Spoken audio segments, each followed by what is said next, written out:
All right, so now we're going to talk about our gases, okay? So gases, of course, we talk about generally totally breaking those intermolecular forces and really the particles being far spaced apart.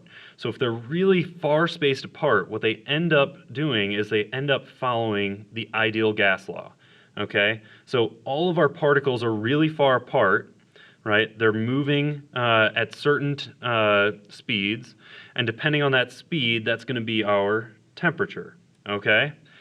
But if the particles are really far apart, right, they're going to be hitting they're not going to be hitting each other very much.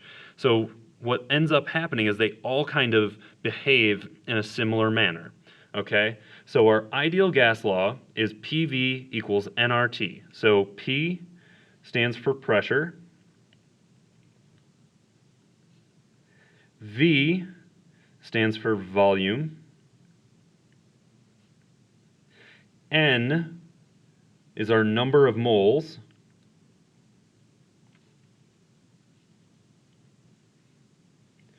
R is a gas constant, and then T is the temperature. Okay? Temperature. There we go. So again, if we think about our particles, right? They're contained within some sort of box here, container, right? We're going to have particles that are going to be going and hitting the outside of the box. When they hit the outside of the box, that's going to be the pressure. So if I were to make this a smaller box, now my volume is smaller. If I had the same number of particles, it's going to hit the outside more, okay? So that means that my pressure and volume are inversely correlated, okay? So pressure and volume are inversely correlated. They're on the same side of the equation. If my volume decreases, my pressure is going to increase, okay? If my pressure increases, then my volume is going to increase or decrease, okay? It moves in the opposite direction. Now, let's think about our number of moles, right? This is the number of particles that we have in here, right? So if I have more particles that I add into this container, right, it's going to hit the outside of the box more often. So more moles, higher pressure. Our number of moles and pressure is going to be directly correlated, okay? What about our temperature and our pressure? Our temperature, right? Our temperature is related to the speed at which the particles are moving, okay? We're going to learn more about this, but the temperature is the speed at which the particles are moving, right? That's essentially what we're measuring there. So if I increase the speed at which those particles are moving, what am I going to do to the pressure? I'm going to increase that pressure. They're going to hit the outside of the box more often just because they're moving more. They're moving faster, okay? So then our constant here, our constant is 0. Oh, I got to get it up here. Make sure I get the units correct. 0.08211 liters times atmospheres divided by mole Kelvin. So that tells me about all of my other units, okay? My pressure has to be in atmospheres. For my calculation to work out, my pressure has to be in atmospheres. My volume has to be in liters. My moles has to be in moles, and my temperature has to be in Kelvin, okay? So the gas constant here, we also, on our equation sheet, have another gas constant given to us.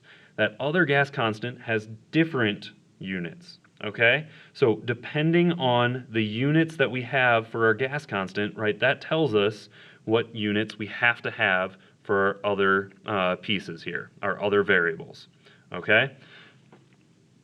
So if I then want to calculate something and I have an initial state and a final state, say I have something at 2 atmospheres and 1 liter. If I bring it to 4 atmospheres, what did I do to the volume? The new volume, right?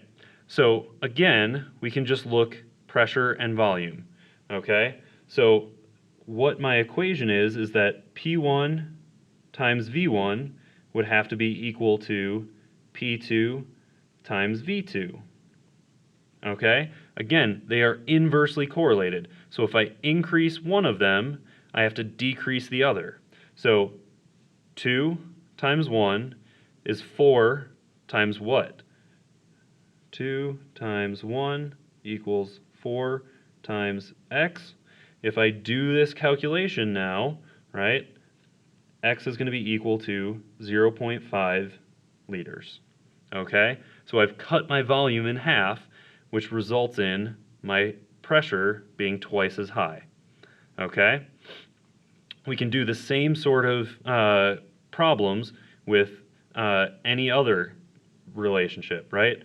Pressure and temperature, they are going to be directly correlated. So I would have P divided by T, P1 over T1 equals P2 over T2, right? Same idea with our volumes, right? Volume divided by temperature, V1 over T1 is going to be V2 over T2. Okay, so if we have an initial or a final state problem, right, what was the initial state, what was the final state, we should be able to use those relationships. Okay, but we can also, of course, if we have most of our pieces, we can calculate the last one.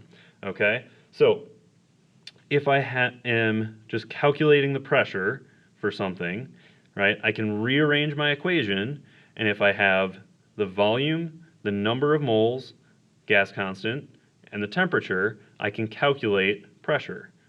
Okay, so I would say P equals nRT divided by the volume.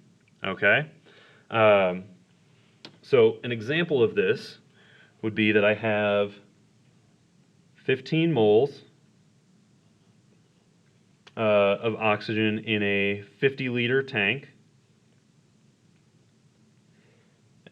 at 25 degrees C. If I then start putting them in, I'm going to realize 15 moles, that can go there. R is going to be my constant. 50 liters, that's going to be my volume. Then my 25 degrees, I need to change this to Kelvin. So my 25 degrees C, right, to get to Kelvin, I have to add 273. So 25 plus 273 would be 298 Kelvin. Now I can take these three pieces, plug them into my equation, and if I do that, I think I get 7.34 atmospheres. Okay? So, I'm going to pause there.